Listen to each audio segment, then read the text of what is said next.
Once upon a time, in a distant kingdom, there lived a king with 3 daughters. Among them, the youngest princess was the brightest jewel of the realm.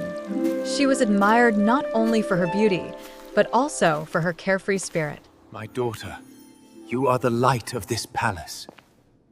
Father, everything here feels like a dream. Ball, a perfect sphere that seemed to catch the sunlight itself. To her, it was more than a toy. It was a treasure, a symbol of her childhood delights. One afternoon, while tossing the ball into the air, she threw it a little too high. It slipped from her hands, bounced once, and rolled into the pond. She ran to the edge and peered into the water, but the ball sank quickly into the depths.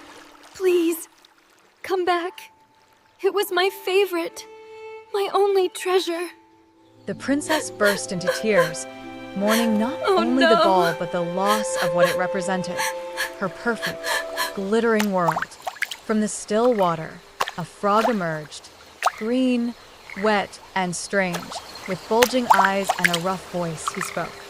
"Why do you cry, princess?" She replied through her tears.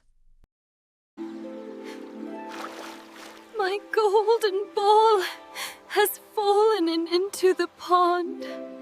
"I'll give you whatever you want.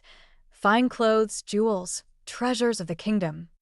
The frog tilted his head and answered calmly, "I have no use for treasures. What I ask is this. Let me be your companion. Let me eat from your plate, sit beside you, and stay near you as a friend." The princess shuddered at the thought. The very idea seemed absurd. Yet she longed so much for her ball that she nodded quickly, muttering, "Yes, yes, anything you want." The frog dove into the pond and soon returned, carrying the golden ball. The princess snatched it from him and ran back to the palace without another word, leaving the frog behind. Finally, That I evening, have it back. as the family dined in the great hall, a knock echoed at the door. The servants opened it, and there stood the frog. His voice carried through the chamber. "Princess, you promised. Let me in." Father, I made a promise to the frog. We will honor your word, daughter. Respect for promises is a virtue. She invited the frog inside. He hopped to the table, climbed onto the linen cloth, and sat beside her. "Feed me from your plate," he said. Disgusted, she obeyed under her father's gaze. After eating, he looked up at her and declared, "Now I am tired. Take me to your chamber and let me sleep upon your bed." The princess was horrified. "Never," she cried. But her father's stern look silenced her. Bound by duty, she carried the frog to her room, her heart trembling with dread. He leapt onto her silken bed and settled in, while she sat apart, her heart full of revulsion. Hours passed. The night deepened. At last, anger overcame her fear. She seized the frog and hurled him against the wall with all her might. But instead of death, there came a transformation. In place of the frog now stood a young man, handsome and noble. He bowed and said, "Princess." Princess, I was cursed by a witch who turned me into a frog. Only your companionship and your promise.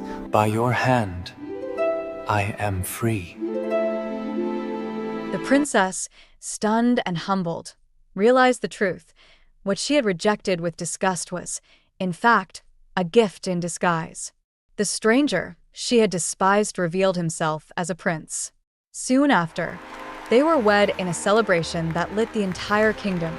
Yet beyond the feast and the vows, the deeper lesson lingered. What appears ugly or burdensome may conceal beauty, and what we resist most fiercely may hold the key to our growth.